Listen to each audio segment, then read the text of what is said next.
Тил улуттун кайгырса кайгысы, кубанса кубанычы жана анын акыл эси. Тилсиз улут болбойт деп кыргыз телевизин улуулугун даңазалаган жазуучубуз Чыңгыз Турукулович Айтматовдун китептерин жаштар арасында жайылтуу жөрөлгөсү бүгүн Жогорку Кеңештин жаш депутат айымы Мамашева Айсулуу Турузбековнага келген мезгил. Айсулуу Турузбекова бүгүн башкалардан өзгөчөлөнүп бизге жазуучубуздун Жамиля чыгармасынан үзүндүнү аткарып бермекчи. Саламатсызбы, Айсулуу Турузбековна, биздин берүүбүзгө кош келипсиз. Эл өкүлү бул ирет Айтматовдун чыгармаларын сүйүп окуурун жана Чыңгыз Турукулович менин өмүрүмдө өзгөчө мааниге ээ инсан деп белгиледи. Улуу жазуучубуздун 90 жылдык урматына арналган эстафетаны сүйүүнүү менен кабыл алганын айтып, анын Жамиля чыгармасын аткарып берүү үчүн атайын анын формасын алдырганын дагы толкундануу менен эл өкүлү айтып жатты. Ай, Данияр, сен деги бирөөнү сүйдүң беле?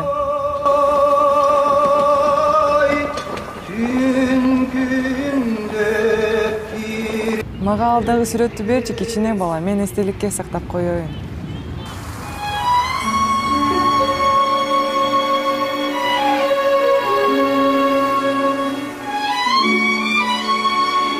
Эл өкүлү улуу жазуучубуздун китептерин Бишкек шаарындагы балдар онкологиясына алып келип, дал ушул өспүрүмдөргө тапшырып, алардын келечегине мындан аркыдагы жакшылыктарды каалоо менен бирге китептерди тапшырды.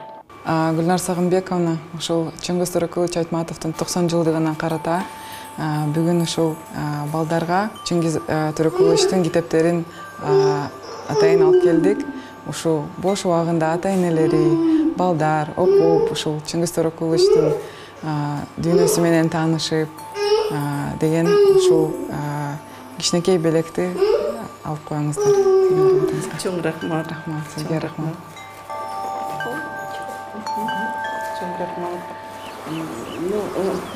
Китебин окуганда ушунча Чыңгыз аганын ички дүйнөсүн түшүнөсүң, билесиң, көрөсүң. Ушунча бейли кең, ушунча сүйүүгө толгон жүрөгү бар болчу эле.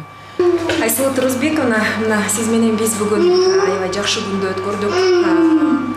Ушул балдар онкологиясына китептерди тапшырдык. Эми ушул Чыңгыз Турукулович Айтматовдун китептерин жаштар арасында жайылтуу жөрөлгөсүн сиз кимге узатарсыз эстафетаны?